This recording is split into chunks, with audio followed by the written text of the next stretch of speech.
আসসালামু আলাইকুম ভিউয়ার্স, আশা করি সবাই ভালো আছেন। চলে আসলাম আরও একটি ভিডিও নিয়ে। ফাতেমা গার্ডেনের এই হচ্ছে ফাতেমা। ফাতেমা আজকে ছাদ বাগানে চলে আসছে। তো আমাদের ছাদ বাগানে আমাদের টিয়া পাখি আছে, এর নাম হচ্ছে মিঠু। সারাদিন মিঠু মিঠু বলে ডাকে, মাঝে মধ্যে আমাকে বলে ওই সৈকত, এইভাবে বলে ডাক দেয়। ওর কথাগুলো এত সুইট লাগে। আমার ফাতেমা তো সব সময় ওর সাথে খেলা করে, সকালে বিকেলে। আমিও সারাদিন ছাত্রছাত্রীদের পড়ালেখা করানোর পর বিকেলবেলা ছাদে চলে আসি নিজেকে একটু রিফ্রেশ করার জন্য।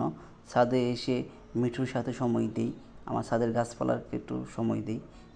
বিকেলবেলা একটু চা খাচ্ছি, চাটা অনেক ভালো হয়েছিল, রং চা। বিকেলবেলা রং চা খেলে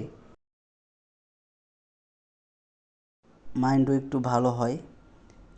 আবার মিঠুর সাথে সময় দিলে মনটা আরও ভালো হয়ে যায়।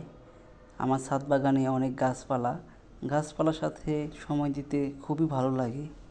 ধন্যবাদ সবাইকে। সম্পূর্ণ ভিডিও দেখার জন্য অনুরোধ রইল। চ্যানেলটি বেশি বেশি সাবস্ক্রাইব করবেন, লাইক কমেন্ট শেয়ার করে আমাদের পাশে থাকবেন। ধন্যবাদ সবাইকে। আল্লাহ হাফেজ।